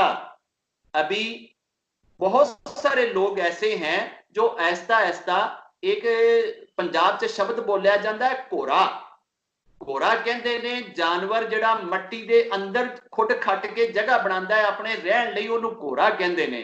कदी कदी कुत्ते भी बना लेंदे ने, ते सेवां भी बना लैंदियां ने, ते होर भी काफी सारे न्योले शौले वो इस तरह घोरा बना के ओदे च रहिंदे ने। कुछ लोगों ने जब से ये सुना है कि जनाब कोरोना आने वाला है, उन्होंने अपने घर को घोड़ा बना के अपने आप को उस घोड़े के अंदर घुसेड़ लिया है, और उन्होंने 6 माह का राशन इकट्ठा करके अपने घरों के सारे कोने खुदरे सारे खाने भर दिए हैं।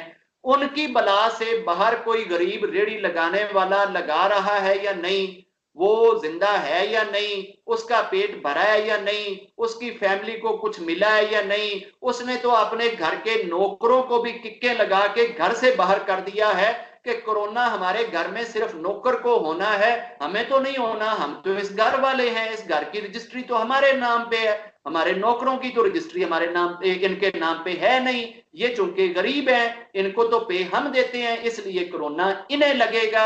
मैं हैरान हूं कि दुनिया की ये सच्चाई है, ऑल ओवर द वर्ल्ड जितनी भी सब्जी मंडियां हैं, जहां जहां सब्जी सेल होती है, पूरी दुनिया के सारे देशों के अंदर सब्जी के काम करने वाले जितने भी बंदे हैं, जो सब्जी बेचते हैं, जो सब्जी खरीदते हैं, जो सब्जी ट्रकों में लादते हैं, ट्रकों से उतारते हैं, मंडी के अंदर से बाहर लाते हैं, सबसे ज्यादा रशी जगह पे काम करने वाले हैं। कोई एक बंदा भी सब्जी लाने वाला, सब्जी का काम करने वाला नहीं मरा। ਇਹ ਤੁਸੀਂ ਘੋਰਿਆਂ ਚੋਂ 6 ਮਹੀਨਿਆਂ ਬਾਅਦ ਨਿਕਲ ਕੇ ਦੇਖਿਆ ਜੇ ਤੁਹਾਡੀ ਗਲੀ ਦੇ ਵਿੱਚ ਜਿਹੜੇ ਰੇੜੀਆਂ ਲੈ ਕੇ ਆਉਂਦੇ ਸੀ ਸਬਜ਼ੀਆਂ ਵੇਚਣ ਵਾਲੇ, ਉਹੋ ਹੀ ਬੰਦੇ ਦੁਬਾਰਾ ਫਿਰ ਆਣਗੇ ਰੇੜੀਆਂ ਲੈ ਕੇ। अगर तुहानू ये पता लगेगा कि फलाना बंदा मरिया है तो वो ही मरेगा जिन्हें सब्जी मंडी च कभी एक दिन भी जाके काम नहीं किया होएगा। यार डेस्टिनी तो ऊपर बनती है, तकदीर तो ऊपर बनती है, मौत तो ऊपर वाले के हाथ में है। अगर उसने मारना है तो उसको अपनी डेस्टिनी चेंज करने के लिए, तुझे मारने के लिए, भला मुझे ये बता कि क्या कोरोना ही उसको चाहिए तुझे मारने के लिए? क्या कोरोना के आने से पहले दुनिया में कोई बंदा नहीं मरा? अगर आप अपने देश का डेथ रेशो कैंसर पेशेंट्स का निकालें तो वो कोरोना से ज्यादा है। आपके देश के अंदर एक ट्रेन चलती है जो राजस्थान से होती हुई, पंजाब से होती हुई दिल्ली आरआर हॉस्पिटल में पेशेंट्स को लाती है और उसका नाम ही कैंसर ट्रेन है। उसके अंदर कैंसर के पेशेंट्स आते हैं और वो इन 2 सूबों से होती हुई घूमकर इधर आती है। जितने कैंसर से 1 महीने के अंदर पेशेंट्स मरते हैं, इतने तो 3.5 माह में कोरोना ने नहीं मारे। कैंसर से तो हम डर के घोरों में नहीं गए, कोरोना से डर के हम घोरों में चले गए हैं। भाई रब को मारने के लिए करोड़ बहाने उसके पास पड़े हैं। वो कैंसर से मार देगा, किडनी यकदम फेल कर देगा, और सबसे बड़ा स्यापा, ओ जी नाना जी राती चाह पी के सुते सी, मैं अपने हत्था नाल पिलाई सी, सुबह मैं जाके नानू नानू करदी रही ते नानू जी स्वर्ग सुधार गए सी। होया कि नानू जी नू हार्ट अटैक हो गया सी। ओ भाई हार्ट अटैक नहीं होया, जिहड़ा उत्ते बैठा उन्हें अपने कोले सद लिया सी। उन्होंने नाने दा टाइम पूरा हो गया सी, नाने दियां सावां पूरियां हो गईयां सी। जे सानू डेस्टिनी मेकर दे उत्ते विश्वास हैगा है, यकीन हैगा है कि उत्ते एक डेस्टिनी मेकर हैगा है, ते फिर सानू मौत तो पहले हर रोज मौत नहीं आएगी। फिर असी इक्को ही दफा मौत में जावांगे जदों जाना है।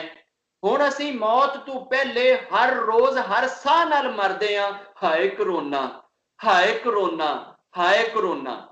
यार जो कोरोना को भेजने वाला है, कदी हाय ओनू भी कह ले, हाय रब्बा, हाय ईश्वर, हाय गुरु, हाय अल्लाह, जो तेरा है जिसको तू मानता है कभी उसको भी याद कर ले। क्या तेरा कोरोना बड़ा है या तेरा रब बड़ा है?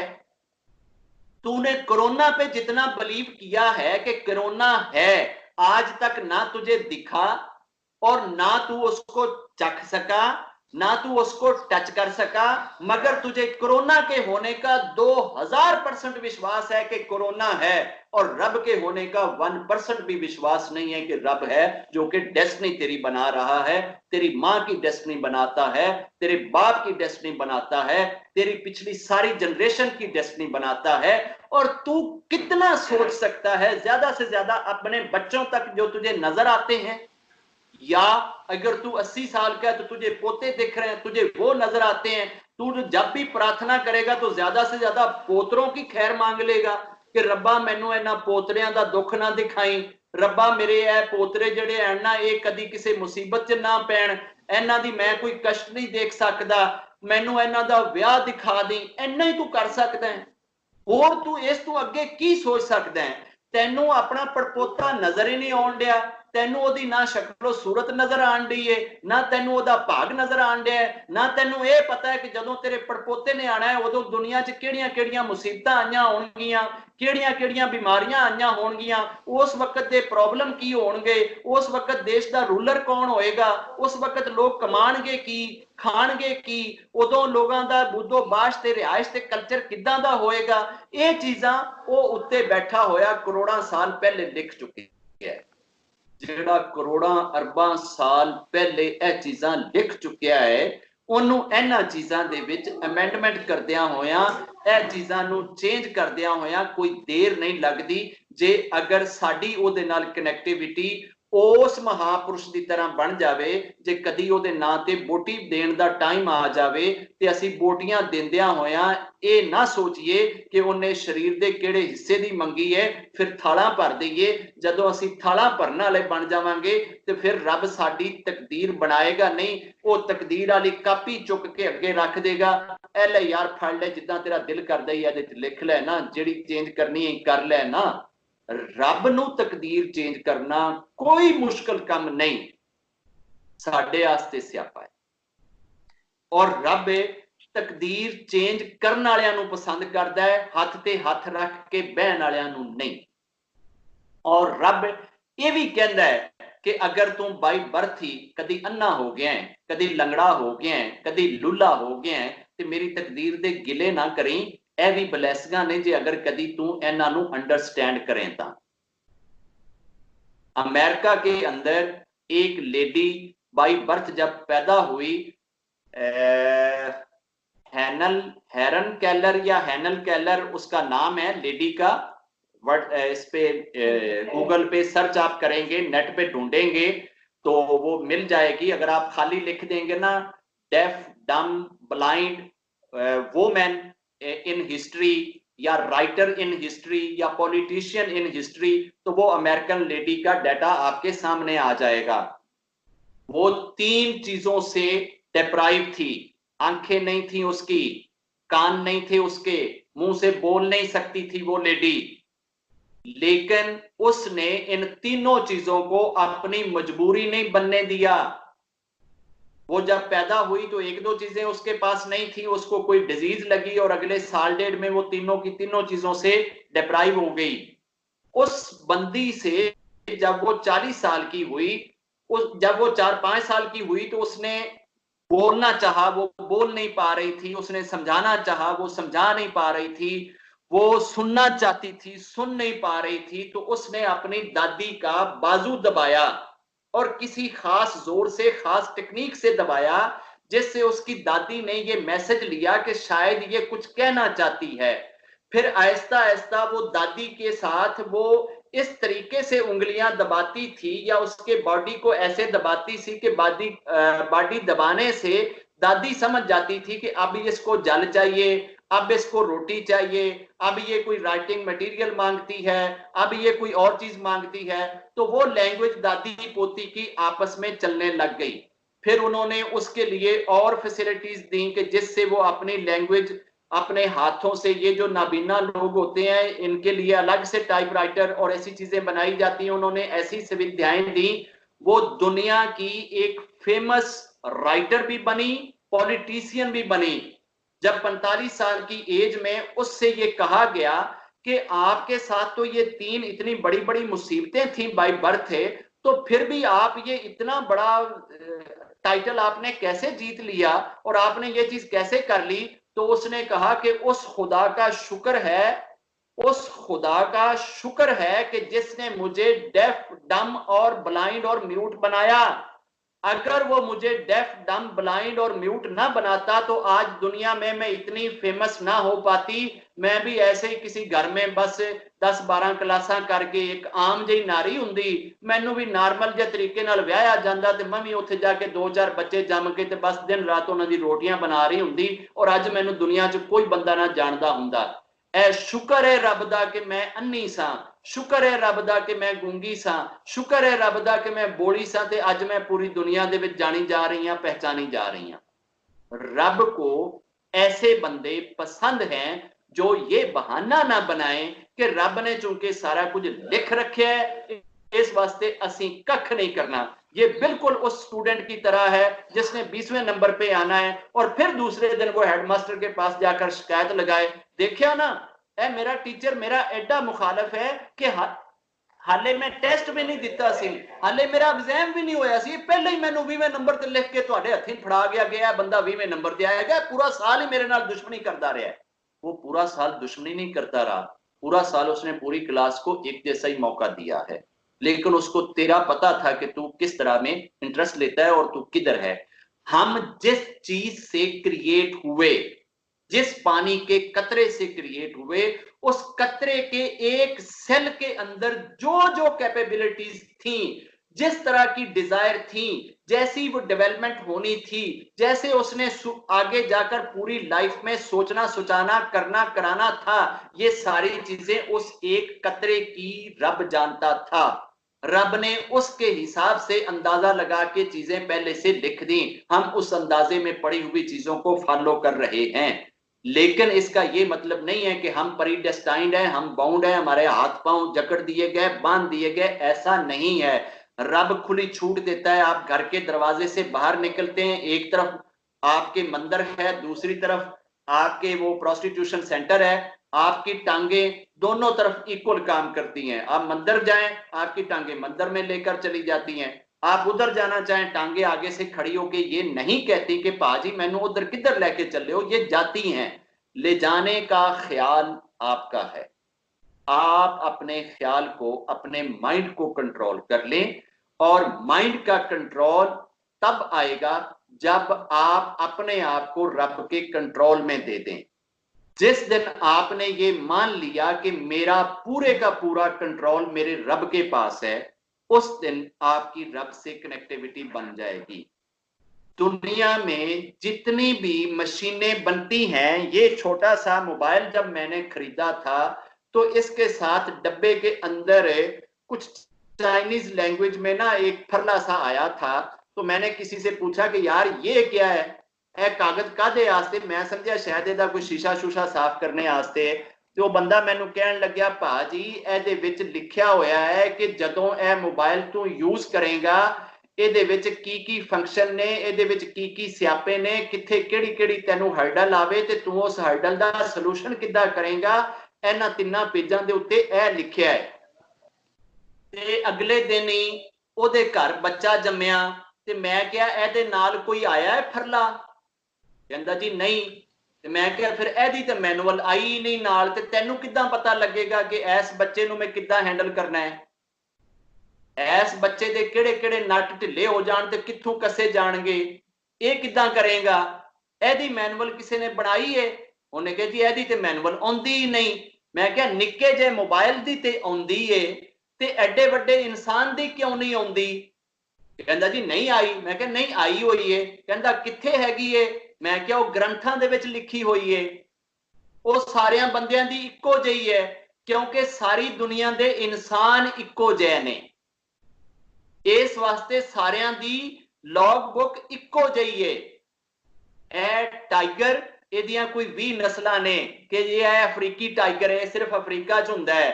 ਇਹ ਜੀ ਚਾਈਨੀਜ਼ ਟਾਈਗਰ ਹੈ, ਸਿਰਫ ਚਾਈਨਾ 'ਚ ਹੁੰਦਾ ਹੈ। ਇਹ ਜਾਪਾਨੀ ਟਾਈਗਰ ਹੈ, ਇਹ ਐਡਾ ਹੀ ਰਹਿੰਦਾ ਹੈ। ਇਹ ਫਲਾਣਾ ਭਾਲੂ ਹੈ, ਇਹ ਫਲਾਣਾ ਹਾਥੀ ਹੈ, ਇਹ ਫਲਾਣਾ ਹੈ, ਇਹ ਫਲਾਣਾ ਹੈ।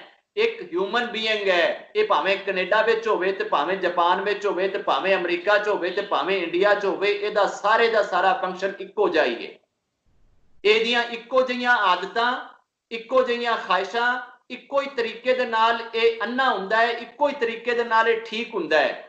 ਇਹ ਅਗਰ ਚਾਈਨਾ ਦੇ ਵਿੱਚ ਜਨਮ ਲਵੇ ਤੇ ਉਹਦੇ ਵੀ ਢਿੱਡ 'ਚ ਇਹ ਹੁੰਦੀ ਹੈ ਕਿ ਸਾਰਾ ਮਾਲ ਮੈਨੂੰ ਲੱਭ ਜਾਵੇ। ਇਹ ਕੈਨੇਡਾ 'ਚ ਜੰਮੇ ਤੇ ਫਿਰ ਵੀ ਇੰਜ ਹੀ ਸੋਚਦਾ ਹੈ ਸਾਰਾ ਮਾਲ ਮੈਨੂੰ ਲੱਭ ਜਾਵੇ।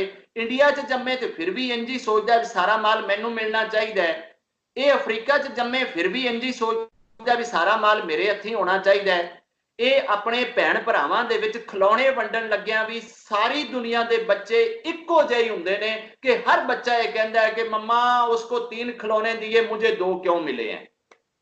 जब इसकी नेचर एक है तो इसकी लॉग बुक भी एक है, और वो लॉग बुक रब बेचता है क्योंकि क्रिएटर रब है। तो रब का नॉलेज ग्रंथों में मिलता है, रब का नॉलेज हॉली बुक्स में मिलता है। जब आप हॉली बुक्स को और उस बुक्स के जो इंटरप्रेटर हैं, जब आप इनकी लाइफ को स्टडी करेंगे तो फिर आपको ह्यूमन लॉग बुक की समझ आएगी कि ह्यूमन लॉग बुक में क्या लिखा हुआ है। यही वजह है कि आज का इंसान के लिए सारी की सारी चीजें स्टडी कर लेता है, मगर इंसान को डील कैसे करना है, इसको अटर्नल पीस कैसे देना है, इसको प्रसन्नता कहां से मिलेगी, ये चीज ढूंढने के लिए ये फिर मंदिर में जाता है, ये फिर चर्च में जाता है, ये फिर मस्जिद में जाता है, ये जब तक सरेंडर नहीं करता, मत्था नहीं टेकता, उस रब से अपने आप को नहीं जोड़ता, इसको पीस नहीं मिलता। मैंने बाबा जी डेस्टिनी पे जो कुछ समझा वो आपके साथ शेयर किया। अगर डेस्टिनी से रिलेटेड कोई चीज आपके माइंड में है, आप जरूर पूछिए। ये एक ऐसी गुत्थी है कि मैं अगले 18 घंटे भी इस पे बोलना चाहूं बोल लूंगा, लेकिन स्यापा लास्ट पे एक ही आएगा। डेस्टिनी समझने के लिए 3 चीजें। अगर रब पे बिलीव है, आपको डेस्टिनी की समझ आ जाएगी। डे ऑफ जजमेंट पे बिलीव है कि मैं रब दे सामने जाना है, तो मेरा सारा खाता उत्थे मेनटेन हो रहा है, मैं इन्हां लोगां नूं धोखा दे सकदा कि मैं घर दे विच रह के कमरा बंद करके रात नूं की करना, वो पूरी दुनिया नूं नहीं पता हुंदा, लेकिन उत्ते एक जिहड़ा रब बैठा है उहनूं पता हुंदा है कि मैं रात नूं की करना। पूरी दुनिया नहीं जानती कि मैं अद्धी राती उठ के रब नूं किवें मनाना, लेकिन उस रब नूं जरूर पता है कि मैं अद्धी राती उठ के उस रब नूं किवें मनाना। तो ये चीज जब आपकी रब के साथ बन जाएगी, डे ऑफ जजमेंट पे जब आपका विश्वास हो जाएगा और आप अपने दुखों सुखों का क्रिएटर रब को जब मान लेंगे, तो फिर आप इस विश्वास के साथ जब जिंदगी बिताएंगे कि मेरे साथ जो कुछ हो रहा है रब जानता है, रब को पता है, रब समझता है, तो फिर आपके लिए लाइफ में किसी भी सिचुएशन से गुजरना मुश्किल नहीं रहेगा, बल्कि जहां आप जैसे चाहेंगे रब वैसी ही कर देगा, अगर रब के साथ दोस्ती आपकी ठीक हुई तो। इब्राहिम को नमरूद जब अग्नि में डालने लगा था, ये ज्यूश का इजराइल का ये मैसेंजर था, प्रॉफिट था, गुरु था, अवतार था, तो उसके लिए जो अग्नि जलाई गई, एक एंजल आया और उसने कहा जी मेरे पास इतनी शक्ति है कि मैं ये अग्नि उठा के ना इनके शहर के ऊपर डाल दूं ना, तो इनका सारा शहर और महल जो है ना ये जल जाएगा, तो क्या मैं ऐसा कर दूं? जे कदी किते साडे कोले आंदा ना, ते असीं ते उहनूं कहना सी छड्ड यार तू पहले इदां कर कि 5-7 ना फैक्ट्रियां दे ना डॉक्यूमेंट लिया के मेरे नां ते कर, ठीक है। और कोई 2.5-3 मण जिहड़ा ना 2.5-3 मण चांदी, तो कोई 18-20 टन सोना, तो कोई 20-25 ट्रक जिहड़े ना हीरियां मोतियां दे वो लिया के मेरे घर च सुट दे, बाकी गल्लां आपां बाद च करते रहां। वो एंजल आता है और पूछता है कि अगर आप कहें इब्राहिम जी, तो मैं ये अग्नि सारी उठा के इन पे डाल दूं जिसमें इन्होंने आपको डालना है। तो इब्राहिम ने कहा कि क्या उस रब को पता है कि मुझे अग्नि में डाला जा रहा है? तो एंजल ने कहा जी उसको पता है, उन्होंने ही मुझे भेजा है कि जाओ जरा इब्राहिम की हेल्प करो अगर वो चाहता है तो इब्राहिम ने कहा कि तू चला जा, मुझे तेरी कोई हेल्प नहीं चाहिए। दूसरा एंजल आ जाता है, उसने कहा कि मेरे पास इतनी शक्ति है कि मैं समंदर के पूरे पानी को चाहूं तो चुल्लू में पकड़ के उठा लूं, अगर तू कहे तो मैं इतना जल ला सकता हूं कि इस अग्नि के ऊपर डालूं तो ये अग्नि सारी बुझ जाएगी, इधर जल ही जल हो जाएगा, जल थल हो जाएगी, ये डूब जाएंगे, इनके घर भी पानी से भर जाएंगे, क्या ऐसा कर दूं? तो इब्राहिम आगे से सिर्फ एक चीज पूछते हैं कि क्या मेरे रब को पता है कि मेरे साथ क्या होने वाला है?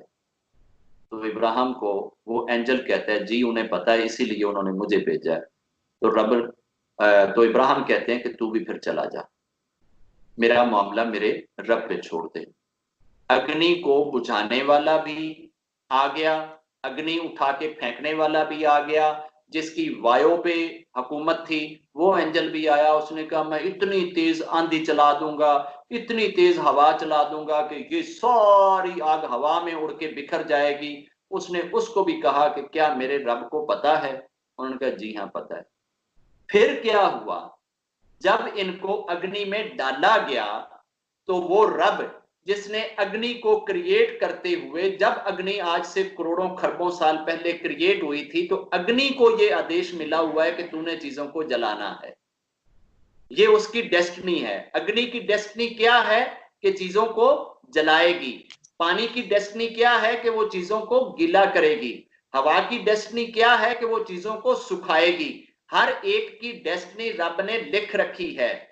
अग्नि की डेस्टिनी रब ने लिखी है, रब ही अग्नि से कह रहा है कि मेरा एक दोस्त तेरे पास आ रहा है, इसका ख्याल करना है, थोड़ी देर के लिए अपनी डेस्टिनी को, अपनी नेचर को, अपनी फितरत को चेंज कर लेना, ठंडी हो जाना। और याद रखें, ओए एनी भी ना किते ठंडी हो जाए कि इब्राहिम ਨੂੰ ठंड लगन लग पवे, बस उन्नी को ठंडी होवी कि ਜਿਹਦੇ ਨਾਲ ਇਹਨੂੰ कोई कष्ट ना होवे, तकलीफ ना होवे, बस इदां लगे भी जिद्दां 26 डिग्री सेंटीग्रेड ते एसी चल रहा है। 40 दिन तक इब्राहिम अग्नि में बैठे रहे एसी लगा के। 40 दिन तक इस राजे नमरूद की बेटी रोज छत से चढ़कर देखे कि इब्राहिम को कुछ नहीं हुआ, उसने तो एसी लगाया हुआ है, आराम से बैठा हुआ है। 40 दिन के बाद जब इब्राहिम निकलता है तो इब्राहिम के पीछे पीछे इतना बड़ा स्नेक कि जिसका इतना बड़ा मुंह है, जैसे हमारे शिव जी के साथ स्नेक है और उसका वो मुंह ऐसे लोगों को डरा देता था कि बाजी मान लो शिव जी को कि यही सबसे ऊंचे हैं, नहीं मनोगे तो अगर टुर जाओगे। तो लोग डरते हुए क्या टेंशन, शिव जी ठीक है तुसी भगवान हो, छड़ो जान। ऐसे ही इब्राहिम के साथ इतना बड़ा वो स्नेक था कि इब्राहिम के आगे वो जो राजा जिसने उसको अग्नि में डाला था, वो तख्त पे बैठा हुआ भाग कर आया, इतनी तेजी से भागा कि वो इनके चरणों में आकर गिर गया। और गिरकर ऐसे उसने क्षमा मांगी कि मुझे माफ कर दे, मैंने तुझे अग्नि में डाला था। उन्होंने कहा जाओ तुझे माफ किया। वो चले गए। तो ये उधर से उठकर जब तख्त पे बैठे तो मंत्रियों ने कहा राजा जी क्या हो गया था आपको, आपने तो उनको अग्नि में डाला था और आप ही उनके चरणों में जा गिरे हैं। उसने कहा उसके पीछे इतना बड़ा लाइन था कि वो लाइन अगर चाहता तो मेरे महल समेत, इस प्लाजे समेत, इस कोठी समेत ही मुझे निगल जाता। मैं तो बहुत छोटी चीज हूं, वो हम सब कोई निगल जाता।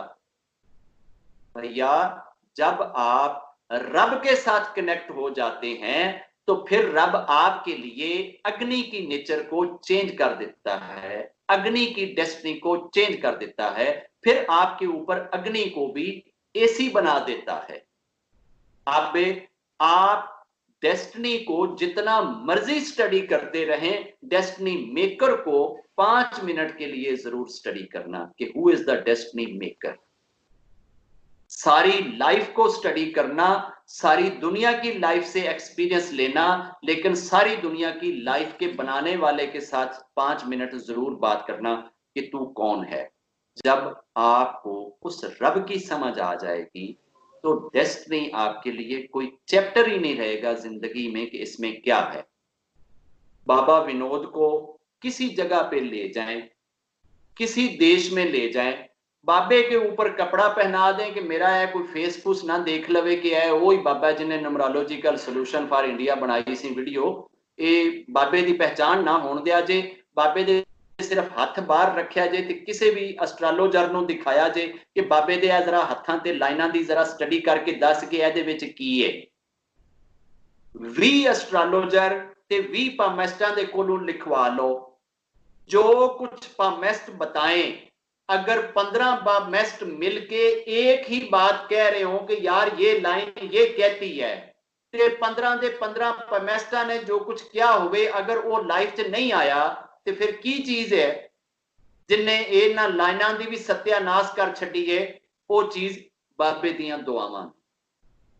मैंने प्रे को ऐसा टूल पाया है कि जो बड़े बड़े हैवी ट्रकों को साइड पे लिवर की तरह, वो हम लिवर लगाते हैं ना, तो यूं थोड़ा सा दबाते हैं तो इतनी हैवी चीज ऊपर चली जाती है जैक की तरह। ये प्रे एक ऐसा जैक है, एक ऐसा टूल है, एक ऐसा इंस्ट्रूमेंट है जो बड़ी बड़ी भारी चीजों को चेंज करके रख देती है। मेरे दोनों हाथों की लाइनों में जो कुछ है उसका 2% भी वो नहीं है जो बाबा विनोद की जिंदगी है। 98% को मैंने बदल के रख दिया है। आप भी बदल सकते हैं। डेस्टिनी नाम की कोई चीज नहीं है, हर एक चीज आपके हाथ में रब ने दी है। क्या? दुआ। अगर कोई शख्स आपको रस्सियों से बांध दे, आपको जकड़ दे, आपको कमरे में लॉकअप कर दे, आपके मुंह की सलाई कर दे, ऊपर टेप लपेट दे, हाथ पीछे बंधे हुए हैं, पांव भी बंधे हुए हैं, आप कुछ भी नहीं कर सकते। उस वक्त भी आप अपनी डेस्टिनी को चेंज कर सकते हैं। किस चीज से? कि वो बंदा आपसे दुआ नहीं छीन सकता, प्रे नहीं छीन सकता। आपकी गर्दन जब तक वो नहीं उड़ाता तब तक वो इंस्ट्रूमेंट आपके हाथ में है जो आपकी डेस्टिनी को चेंज कर सकता है, और वो प्रे है। प्रे से अपने आप को कभी भी परे ना करें।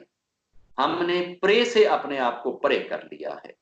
हमारे धर्म की सबसे बड़ी दो खामियां जो मैंने नोट करी हैं, एक रब का कंसेप्ट कोई नहीं है, और दूसरा रब को मंगना नहीं, रब से दुआ नहीं करनी। बस बाकी असी उपाय करने वास्ते बड़े शेर हैं। गंगा जाके देख लो, भरी पई है, कोई कालियां शलवारां ते चिट्टियां शलवारां ते बुनैना ते पता नहीं की ला के उहदे साटे आए हैं कि जनाब साडा ए स्यापा ठीक हो जाए, ए ठीक हो जाए, ए ठीक हो जाए। जिहड़ा ठीक करने वाला कदी उहदे नाल गल ही नहीं की। अमेरिका के अंदर मैक्सिको और ब्राजील में आप मार्केट में जाएं तो मार्केट के अंदर दुनिया जहान की गंदी चीजें पड़ी हैं जो मैजिक करने के लिए हैं। इतनी बड़ी चीजें करने वाले आज इतने बड़े स्यापे में पड़े हुए हैं। सिर्फ डेस्टिनी मेकर के साथ दोस्ती नहीं है, डेस्टिनी मेकर से दोस्ती बनाएं, फिर डेस्टिनी को भूल जाएं। अगर मां के साथ दोस्ती है तो फिर फ्रिज में क्या पड़ा है इस चीज की फिक्र नहीं करनी चाहिए। अगर मां नाल तुहाडी नहीं बनदी ते तुसी 3 साल दे हो ते फिर फ्रिज च भावें कुछ है पई है ते भावें नहीं पई, वो तुहाडे तक पहुंचेगी तां ही जदों मां चाहेगी।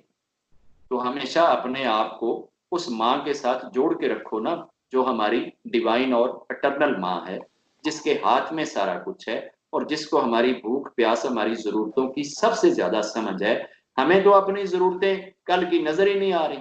मुझे पता ही नहीं कि कल मैं किस चौक पे खड़ा हूंगा, मेरे साथ क्या होएगा क्या नहीं होएगा, तो मैं अपनी जरूरतें रब से क्या मांगूंगा।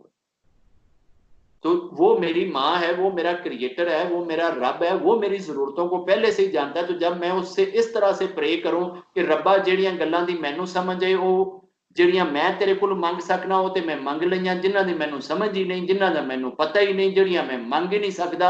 तू रब है, तेनू पता है, तू जानना है। ਉਹ बिन ਮੰਗਿਆਂ ਦੇ देखा तेरा की जाता है, रब दे देगा। कभी भी कोई पंडित, कोई साधु, कोई ऋषि, कोई मुन्नी, कोई गुरु आपको रब से दुआ करना नहीं सिखाता। इसलिए नहीं सिखाता कि अगर मैंने ये की इसके हाथ में दे दी, ये चाबी इसके हाथ में दे दी, तो फिर तो ये आधी रात को भी उठेगा, चाबी लगा के ताला खोल लेगा। फिर तो फ्रिज इसके हाथ में चली जाएगी, ये जाके उन्हें खोल लेगा, ਉਹਦੇ ਵਿੱਚੋਂ सारा कुछ कढ़ लेगा। चाबी तो जेब च रखनी है। बस तू मेरे कोले आई, मैं तेरे लिए दुआ करांगा। तू मेरे कोले आई, मैं तेरा कल्याण करांगा। तू मेरे कोले आई, मैं तेनू यह चीज बख्शांगा। तू मेरे कोले आई, मैं तेनू यह चीज देंगा। जे कदी ओनू तू इन्ना कह देवे कि यार उस रब नाल जुड़ जाई, ਉਹ तेनू मेरे तो भी ज्यादा चीजां देगा, मैं भी तेनू उस रब दा ही दिता होया मिलिया ना, ते उस रब दा पता भी दे देवे ते किहड़ी कोई क्यामत आ जाएगी। बाबे कोले आ जाओ, बाबा तुहानू ए चीजां देवेगा। ते बाबा तुहानू किन्ने दिता है? क्या बाबे ने दिता है? बाबा आपे जम्मिया है, अपनी मर्जी नाल जम्मिया है, अपने इख्तियार नाल जम्मिया है?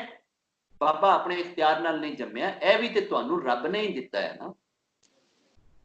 जब बाबा भी रब दे रहा है तो बाबे से जो कुछ मिल रहा है वो भी तो रब दे रहा है ना। तो उस रब के साथ भी कभी बना लिया करें ना, कभी उसके साथ भी अपने आप को कनेक्ट कर लिया करें ना। हम डिसकनेक्टेड रब से हैं और नीचे हर एक चीज से कनेक्टेड है। रब के साथ नहीं बनानी, बाकी हर एक के साथ बनानी है। तो मेरी आपसे ये विनती है कि रब से बना लें, फिर आपको ये डेस्टिनी, कोरोना और ये भूख, ये अफलास, ये नंग, ये सारे स्यापे आपको तंग नहीं करेंगे।